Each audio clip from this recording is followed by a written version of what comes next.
পুজো আর মাত্র 90 দিন বাকি, তাই শপিং এর পর পেট পুজোটাও জরুরি।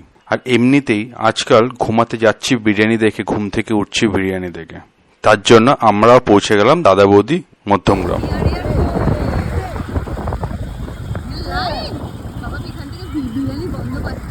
পুজোর ভিড় যে আগে থেকে লেগে গেছে সেটা বলার অপেক্ষা রাখে না।